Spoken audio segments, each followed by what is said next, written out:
Soma ijambo ry'Imana mbere yuko tuganira namwe uyu munsi.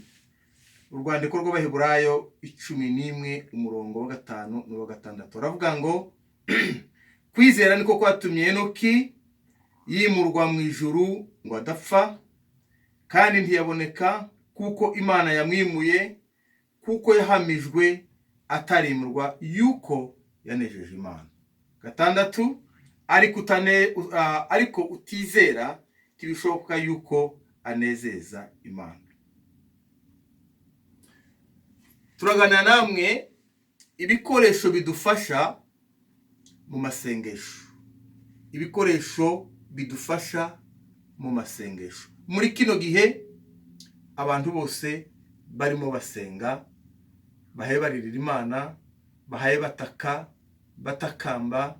Ndashaka ko tuganira namwe ibintu bibiri ibikoresho bidufasha mu masengesho. Icyambere no kwizera Imana. Iki ni gikoresho gikomeye muri kino gihe tugomba gukoresha. Iyi ni intwaro ikomeye y'amasengesho yacu igihe duhaye dusenga. Imana ntabwo idusaba ibintu bikomeye, idusaba ibintu byoroshye. Imana urukundo rwayo dukunda n'impuhwe tugirira n'amahoro Imana ishaka ko tubamo idusaba ibintu byoroshye. Yaravuze ngo nuja imbere y'Imana, uwegera Imana abe afite kwizera. Imana yavuga ngo ku murongo wa 6 ravuga ngo icyo gihe Imana izitanga n'ingororano ku bantu begera Imana bafite kwizera. Si icyo gusa, si ukwizera gusa. Iyo umaze kwizera ukaje imbere y'Imana uyizeye, Imana iguha ingororano. Uzose umurongo wa 6 uko havuga. Havuze ngo ariko utizera tibishoboka ko ayinezeza, kuko uwegera Imana akwiye kwizera yuko iriho ikagorora abayishaka. Imana iyo tuje imbere yayo twizeye iratugorora, kandi ni igikoresho gikomeye Imana ikeneye ko tugikoresha. Muri kino gikoresho cyo kwizera uzorebe urugero. Biravuze ngo ntabwo twanezeza Imana. Habe n'umuntu iyo ugiye kuvugana n'umuntu umusaba akazi, umusaba service iyo ari yo yose, iyo umuntu atakwishimiye, iyo umuntu atakunezererewe, ntashobora kuguhereza service cyangwa gukorera service ushaka. Urwo ni urugero uzabirebe. Kandi ibintu byose ni principe. Iyo ugiye gusaba umuntu service akakwishimira, akakunezererwa, icyo gihe ugira icyizere mu mutima wawe kuko service ayigukorera. Bibiliya yavuze ngo utizera Imana kibishoboka kuko ayinezeza. Niko yavuze. Igihe rero umutima wawe utizeye Imana, kandi Imana izirebye iri mu bwihisho, umurongo dusomye muri Matayo igice cya 6 umurongo wa 7 hazavuga ngo nimuja gusenga ngo ntimukamere nkazandyarya, ngo bakunda kuja gusenga bahagaze ngo mu masinagogi ndetse no mu nzira. Bibiliya muri Imana ivuga ngo ngabo bantu kera bamaze kugororerwa, ariko ngo mwebwe nimuza gusenga ngo muze mubanza ngo mukinga umuryango, ngo mwihereranye na so uri mu ijuru, ngo data uri mu ijuru uzi ibyiherereye. Iri jambo ryaranejeje.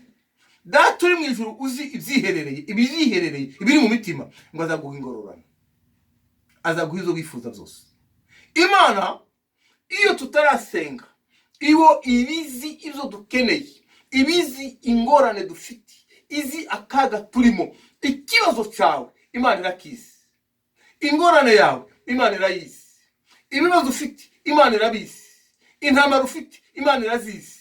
Imana ngo izi ngo ni ibintu byihishe, private zacu zose Imana irazizi. Bigize ukora byose private Imana irabizi, izo ukorera public Imana irabizi. Ariko Bibiliya yavuze ngo tugire kwizera.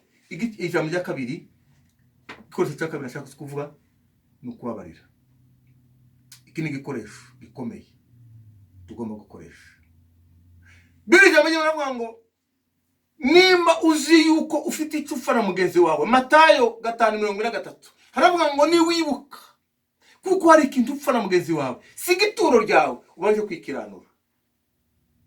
Hari izo tugomba gukora bitoya Imana idusaba. Imana idusaba ibintu bitoya bitaturuhishe, n'ibintu bitatugoye, n'ibintu tutafatira umwanya ngo bitunanire.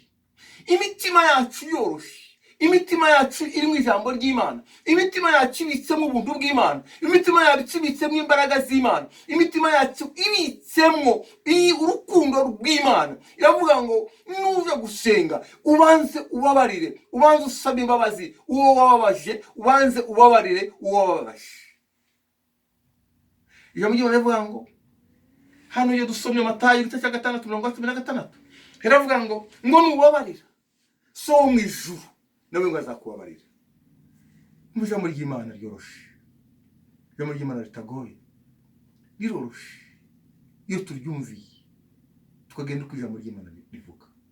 Mwene data, muri kino gitondo ndagusaba kuko ukoresha izi ntwaro zibiri, ibi bikoresho bibiri ni byinshi twabivuga byose, ariko wizera Imana ubabarire so mu ijuru arakumva. Aza amaganya yawe, aza agahinda kawe, aza amabarira yawe, zose Imana irabizi. Imana iguha umugisha mwene data, Imana ikugasanire wewe wumva ubutumwa uyu munsi, kandi iri jambo rikugirira akamaro, iri jambo rikubake. Ukoresha ibi bikoresho kugira ngo data uri mu ijuru agutabare muri kino gihe. Imana ibane nawe kandi Imana ibagirire neza. Amen. Amen.